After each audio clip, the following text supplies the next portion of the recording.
Hello friends, welcome to Varsh kitchen. કેમ છો બધા? હું છું વર્ષા. સુપર હેલ્ધી, ટેસ્ટી અને ઇઝી રેસિપીઝ જોવા માટે વર્સ કિચન યુટ્યુબ ચેનલને સબસ્ક્રાઇબ કરજો. અને તમને જો મારી રેસિપી ગમતી હોય તો વિડીયોને તમારા ફ્રેન્ડ્સ અને ફેમિલી સર્કલમાં જરૂરથી શેર કરજો. Thanks and stay healthy. આજે આપણે એકદમ ચટપટા સ્વાદવાળી નવી રીતે વ્રત અને ઉપવાસમાં ખાઈ શકાય તેવી બટાટાની ફરાળી સૂકી ભાજી બનાવશું. 2 વ્યક્તિને સૌ થાય તેટલી બનશે. તો અત્યારે મેં 2 મોટી સાઇઝના બટાટા લીધા છે. તેને આ રીતે 2 કટ આપીને એક ચીરો આ રીતે પાડવાનો છેલ્લે સુધી, થોડો છેલ્લે બાકી રહી જાય તે રીતે. એટલે બટેટા એકદમ સરસ રીતે બફાશે અને સાવ ગળી જાય ને એકદમ જ માવો થઈ જાય એવા પણ નહીં બફાય. 1/4 ગ્લાસ જેટલું પાણી અને સ્વાદ પ્રમાણે 1/2 ટીસ્પૂન જેટલું નમક નાખવું અને મીડિયમ ગેસની ફ્લેમ પર 4 થી 5 વિસલ વાગે ત્યાં સુધી બફાવા દેવાનું છે. નવા બટાટા છે એટલે બફાતા વાર લાગશે. અને મારું નાનું કુકર છે એટલે 5 થી 6 વિસલ વાગે ત્યાં સુધી મેં તેને બફાવા દીધું છે. હવે 1 ટુકડો આદુ અને 2 લીલી મરચી મીડિયમ તીખી છે તેને વાટી લેવાનું છે. જો બહુ તીખી મરચી હોય તો એક જ લેવી, અને બાળકો માટે બનાવતા હોય તો મરચાના 2 ટુકડા કરીને વઘારમાં નાખી દેવાના, એટલે ભાજી બહુ તીખી પણ ન થાય અને સ્વાદ પણ આવી જાય. કુકર સાવ ઠંડુ પડી જાય એટલે આપણે ખોલીને ચેક કર્યું તો બટાટા એકદમ સરસ બફાઈ ગયા છે અને આખા પણ રહ્યા છે. ગરમ ગરમ હોય ત્યારે જ બટાટાની છાલ ઉતારી લેવાની, તો એકદમ સરળતાથી છાલ નીકળી જાય છે. અને નાનપણમાં કોને કોને યાદ છે કે આપણે આ રીતે ચાકુમાં બટાટું પરોવીને છાલ ઉતારતા હતા. મમ્મી આપણને વધારે પ્રમાણમાં બટાટા હોય તો આ રીતે બટાટાની છાલ ઉતારવા બેસાડી દેતા હતા, એવું મને યાદ છે નાનપણનું. અને આપણે બાફેલા બટાટા પણ ગરમ ગરમ ખાઈ પણ જતા હતા. મમ્મી કિલો બટાટાની સૂકી ભાજી બનાવવાની હોય ને તો 1.5 કિલો 1/2 કિલો એક્સ્ટ્રા બટાટા બાફવામાં નાખતી, કે અમે છાલ ઉતારતા ઉતારતા બટાટા ખાઈ પણ જતા હતા. અને નવા બટેટા છે એટલે નાના નાના પીસીસ કરવાના છે, એકદમ ઝીણા ટુકડામાં સમારવાનું, તો પણ તે કડક જ રહેશે. જો જૂના બટેટા હોય ને તો 3 જ સીટીમાં બફાઈ જશે અને તેના મોટા મોટા ટુકડા રાખવાના, જેથી કરીને ભાજી બની ગયા પછી સાવ જ ગળી ન જાય, માવા જેવું ન થઈ જાય અને ટુકડા બટેટાના છે તે આખા પણ રહે. અને નવા બટેટા છે એટલે નાના નાના ટુકડામાં સમારવાનું છે. હવે એક જાડી કઢાઈને ગેસ પર મૂકીશું. ગેસની ફ્લેમ સાવ ધીમી રાખવાની છે અને 2 થી 2.5 ટેબલ સ્પૂન જેટલું તેલ ગરમ કરવા મૂકવું. શીંગ તેલ લીધું છે કેમ કે આપણે ફરાળી સૂકી ભાજી બનાવી રહ્યા છીએ. અને ફરાળી ભાજીમાં તમે કાજુ અને દ્રાક્ષ નાખશો ને તો ભાજીનો સ્વાદ 100 ગણો વધી જશે અને પચવામાં પણ હળવી અને સ્વાદમાં એકદમ ચડિયાતી બને છે. જનરલી બધા શીંગદાણા નાખતા હોય છે, પરંતુ હું આ રીતે કાજુ દ્રાક્ષ નાખીને બનાવું છું. તો 15 નંગ જેટલા, 8 થી 10 નંગ જેટલા કાજુ અને 15 નંગ જેટલી દ્રાક્ષ લેવાની છે. તેલ ગરમ થઈ જાય એટલે 1 ટીસ્પૂન જેટલું આખું જીરું, 5 થી 6 લીમડાના પાન, કાજુ નાખીને તરત જ દ્રાક્ષ નાખી દેવી. ગેસની ફ્લેમ સાવ ધીમી કરી દેવી અથવા તો બંધ કરી દેવી, નહીં તો કાજુ દ્રાક્ષ બળી જશે કેમ કે તેલ એકદમ ગરમ છે. શિંગદાણા નાખીને પણ સૂકી ભાજી સરસ લાગે છે સ્વાદમાં, પરંતુ એ ભાજી પચવામાં થોડી ભારે પડે છે અને ઘણી વખત ગેસ એસિડિટી થઈ જાય, પેટમાં પણ દુખતું હોય છે. કાજુ દ્રાક્ષ નાખતાની સાથે જ બટાટા પણ નાખી દેવાના છે અને ધીમા ગેસે આ રીતે સરસ રીતે મિક્સ કરી લેવા. સાથે 2 ચપટી જેટલી હિંગ પણ નાખી છે. હવે મસાલા કરતી વખતે ગેસની ફ્લેમ સાવ ધીમી કરવી અથવા તો બંધ કરી દેવાનો ગેસ. પછી ફરીથી આપણે ચાલુ કરીશું. આદુ મરચાંની પેસ્ટ નાખીને 10 થી 20 સેકન્ડ સુધી સાંતળાવા દેવાનું છે. ત્યારબાદ હું ગેસની ફ્લેમ બંધ કરી દઈશ અને પછી મસાલા નાખીશ, જેથી કરીને બટાટા બધું તેલ શોષી ન લે અને ભાજી લચકા પડતી થોડી તેલ દેખાય એવી બને. સૂકી ભાજી પચવામાં હળવી બને, ગેસ વાયુ ન કરે તેના માટે આપણે 1/4 ટીસ્પૂન જેટલું સંચળ પાવડર એટલે કે બ્લેક સોલ્ટ અને 1/4 ટીસ્પૂન જેટલું નમક એટલે કે મીઠું નાખીશું. અને 1.5 ચમચી જેટલું 1.5 ટીસ્પૂન જેટલું ધાણા જીરું પાવડર નાખીશું.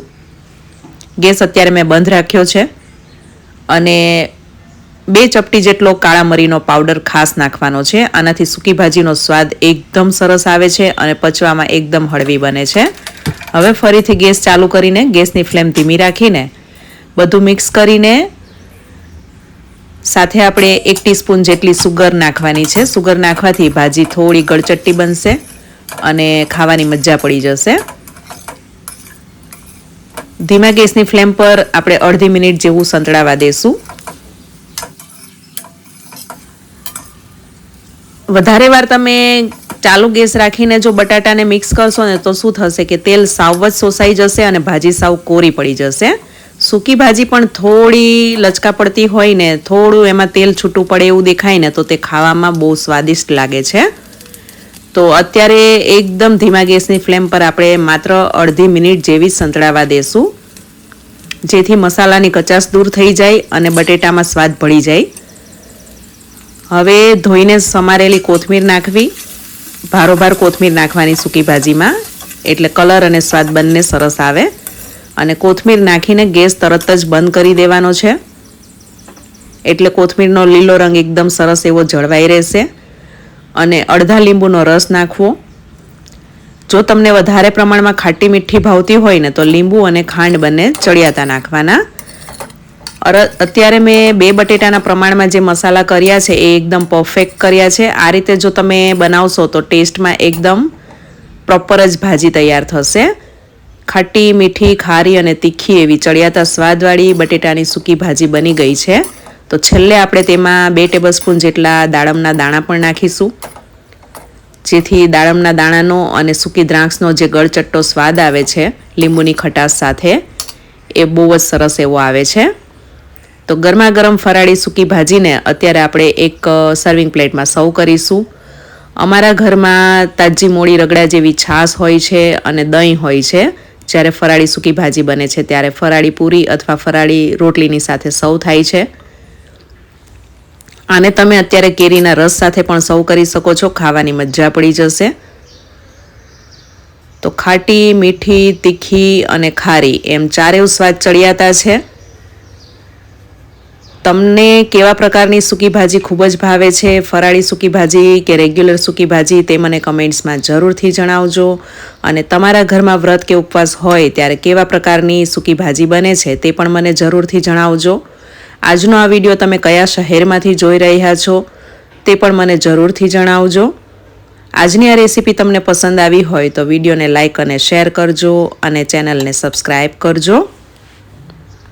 ટિફિનમાં પણ તમે આ ભાજી આપી શકો છો બટેટાની ને કેળાની વેફર સાથે. બાળકોને ખાવાની બહુ જ મજા પડી જશે. ગરમ અને ઠંડી બંને રીતે સરસ લાગે છે. આશા રાખું છું કે તમને આજની આ રેસીપી પસંદ આવી હશે. આજે આપણે વ્રત અને ઉપવાસમાં 12 માસ તમારે ક્યારેય પણ ઉપવાસ હોય તો ખાઈ શકાય તેવી ફરાળી પૂરી બનાવીશું. તેના માટે મેં સ્વામિનારાયણ મંદિરનો આ રીતનું એક પેકેટ આવે છે, લોટ, ફરાળી લોટ આવે છે, મિક્સ ફરાળી લોટ, જેમાં મોરૈયો, રાજગરાનો, સિંગોડાનો લોટ એ રીતનું લખેલું છે. એ પ્રકારનો મિક્સ લોટ આવે છે. તમે આ પેકેટનો લોટ પણ યુઝ કરી શકો છો. અને બીજું એક આ પ્રકારનું બાપ્સ અમૃત ફલાહારી લોટ એ રીતનું લખેલું આવે છે. આમાં સામો, મોરૈયો, શિંગોડાનો લોટ, રાજગરાનો લોટ એ રીતના 4 પ્રકારના લોટ મિક્સ આવે છે. આ બેમાંથી કોઈ પણ અથવા તો કોઈ પણ મિક્સ ફરાળી લોટ તમારા એરિયામાં જે મળતો હોય તે તમે લઈ શકો છો. અને આના સિવાય આપણે એક બીજો લોટ પણ ઉમેરીશું, જેને કારણે પૂરી એકદમ ફરસી, ઓછા તેલ મોણવાળી, તેમ છતાં સોફ્ટ એવી પૂરી તૈયાર થશે.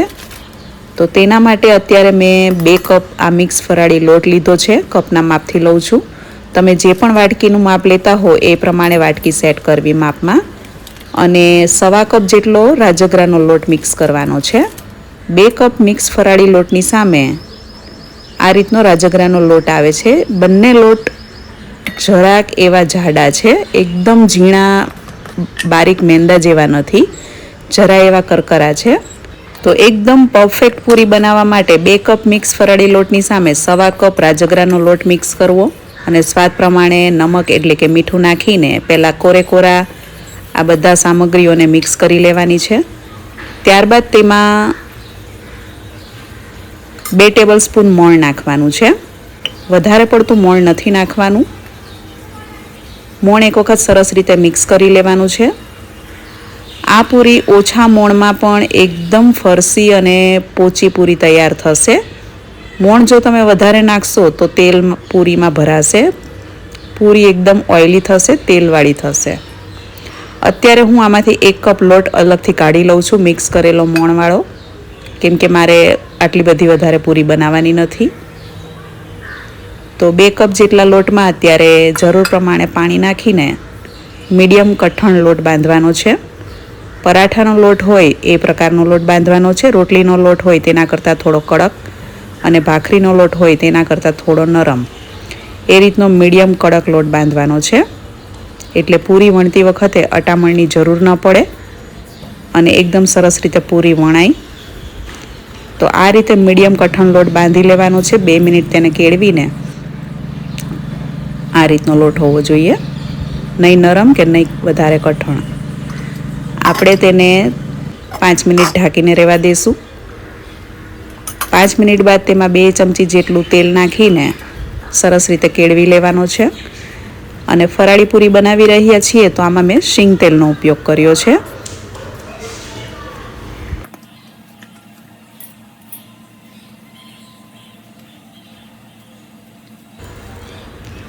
લોટ એકદમ સરસ કેળવાઈ જાય એટલે આ રીતે મીડિયમ સાઇઝના લુવા બનાવી લેવાના છે. નહીં બહુ મોટી કે નહીં બહુ નાની, એ પ્રકારની પૂરી અત્યારે હું બનાવી રહી છું. એક સાઈડ મેં તેલ ગરમ કરવા મૂકી દીધું છે. તો જે પૂરી વણવાની પાટલી છે એ પાટલી પર અને વેલણ પર થોડું થોડું તેલ લગાડી દેવાનું છે. પૂરી આપણે સિંગ તેલમાં જ તળીશું, જેથી ફરાળમાં ખાઈ શકાય અને સ્વાદ અને સુગંધ એકદમ ચડિયાતી તૈયાર થાય. આ રીતે તેલ લગાડેલી વેલણ પાટલી હશે એટલે પૂરી એકદમ સરળતાથી વણાઈ જશે. અને બહુ પતલી પણ નહીં અને જાડી પણ નહીં, એ પ્રકારની પૂરી મેં અત્યારે વણી છે. બહુ પતલી પૂરી વણશો તો થોડી કડક તૈયાર થશે પૂરી, અને થોડી જાડી રાખશો તો એ પૂરી ફરસી બનશે.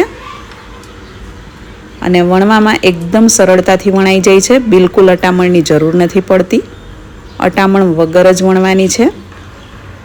અને લોટ આ રીતનો મીડિયમ કઠણ રાખ્યો છે મેં, જુઓ તમે.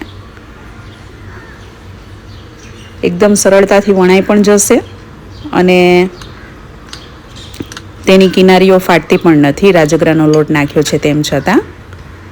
તો એકદમ પરફેક્ટ પૂરી બનાવવા માટે પરફેક્ટ માપ છે. 2 કપ ફરાળી લોટની સામે, મિક્સ ફરાળી લોટની સામે 1.25 કપ રાજગરાનો લોટ મિક્સ કરવાનો છે.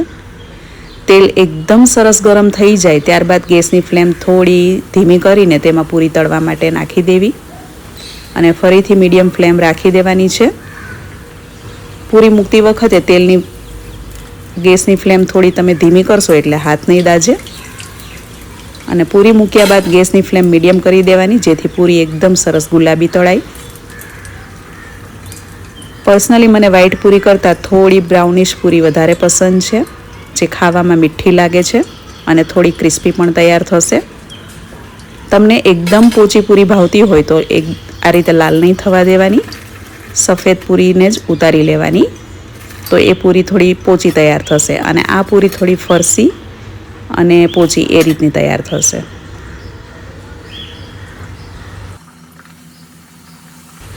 તેલને એકદમ સરસ ગરમ થવા દેવાનું, ધુમાડા નીકળે તેવું. ત્યારબાદ ગેસની ફ્લેમ ધીમી કરીને તેમાં પૂરી નાખતા જવાનું છે, વણેલી પૂરી નાખતા જવાનું અને ફ્રાય કરતા જવાનું છે મીડિયમ ગેસની ફ્લેમ પર, જેથી પૂરી એકદમ સરસ બ્રાઉન ગુલાબી તૈયાર થશે અને કાચી નહીં રહે.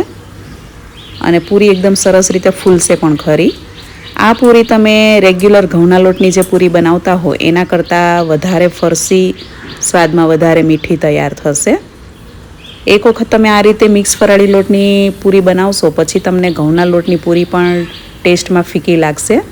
એટલી સ્વાદે ચડિયાતી પૂરી આ તૈયાર થાય છે. જુઓ તમે, એકદમ સરળતાથી ફૂલીને દડા થાય છે પૂરી, અને તેનો રંગ પણ કેવો સરસ ગુલાબી આવી રહ્યો છે. અને તળતી વખતે એક પણ પૂરી તૂટી નહીં જાય કે તેમાં તેલ નહીં ભરાય, કેમ કે આપણે મોણ એકદમ ઓછું નાખ્યું છે અને પ્રમાણસર લોટ કડક રાખ્યો છે. બહુ ઢીલો લોટ હશે તો પણ પૂરી ફૂટી જશે તળતી વખતે, અને બહુ કઠણ લોટ હશે તો પણ તળતી વખતે તે ફૂટી જશે અને તેમાં તેલ ભરાશે. આ પૂરીમાં તેલ બિલકુલ નહીં ભરાય, એકદમ ઓછા તેલવાળી પૂરી તૈયાર થશે. અને 10 મિનિટ પછી પણ આ પૂરી ઠંડી થયા બાદ પણ આ રીતની ફૂલેલી જ રહેશે. જુઓ, એકદમ ગરમ ગરમ પૂરી હું તમને ખોલીને બતાવું તો બિલકુલ તેલવાળી નથી, એકદમ ઓછા તેલવાળી પૂરી તળાઈને તૈયાર થઈ છે.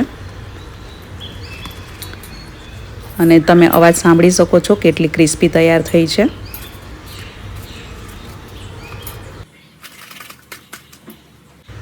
તો એકદમ ઉપરથી ક્રિસ્પી અને અંદરથી એકદમ પોચી એવી તેલ ભરાયા વગરની કોરી કોરી પૂરી તળાઈને તૈયાર છે. આ પૂરી તમે ચા, સૂકી ભાજી, કેરીનો રસ, તમને જે પણ વસ્તુ ફાવતી હોય, ખીર, બાસુંદી, એની સાથે ખાઈ શકો છો. મને આ પૂરી ચા સાથે વધુ પસંદ છે. તમે ફરાળી પૂરી શેની સાથે વધુ ખાવાનું પસંદ કરો છો તે પણ મને કમેન્ટમાં જરૂરથી જણાવજો. જુઓ તમે, એક એક પૂરી હું તમને ખોલીને બતાવી રહી છું. એક પણ પૂરીમાં તેલ નથી ચડ્યું. અને આ પૂરી 10થી 15 મિનિટ થઈ ગઈ છે, તેમ છતાં આવીને આવી ફૂલેલી જ છે, તે બેસી પણ નથી ગઈ. ઠંડી થયા બાદ પણ આ પૂરી આવી ફૂલેલી જ રહેશે અને કડક જ રહેશે. તો આ પૂરી તમે ઠંડી પણ ચા સાથે ખાવાના ઉપયોગમાં લઈ શકો છો. મજા પડી જશે ઘરના દરેક સભ્યોને. એક વખત તમે આ રીતે ચોક્કસથી ટ્રાય કરજો. મિક્સ ફરાળી લોટમાં રાજગરાનો લોટ મિક્સ કરવાથી પૂરી વધારે હેલ્ધી તો બને જ છે, સાથે સાથે ટેસ્ટી પણ બને છે, સ્વાદમાં ચડિયાતી બને છે. માત્ર મિક્સ ફરાળી લોટની જે પૂરી બનાવીએ તે મેંદાની પૂરી હોય એ પ્રકારની ચવડ થતી હોય છે અને એમાં તેલ પણ ભરાતું હોય છે અને મોણ પણ વધારે નાખવું પડતું હોય છે. જ્યારે રાજગરાનો લોટ મિક્સ કરીને બનાવશો તો તેમાં તેલ ઓછું નાખવું પડશે અને તળતી વખતે પણ તેલ એકદમ ઓછું જશે. તો તમારે શ્રાવણ માસના કે 11સના કે પછી કોઈ પણ વ્રતના ઉપવાસ ચાલતા હોય ત્યારે તમે આ પ્રકારની પૂરી બનાવીને ચોક્કસથી ટ્રાય કરજો. આજની આ ફરાળી પૂરીની રેસીપી તમને કેવી લાગી તે મને કમેન્ટ્સમાં જરૂરથી જણાવજો. રેસીપી તમને ગમી હોય તો વિડીયોને લાઇક અને શેર કરજો. આશા રાખું છું કે તમને આજની આ રેસીપી પસંદ આવી હશે. Thank you for watching and stay healthy.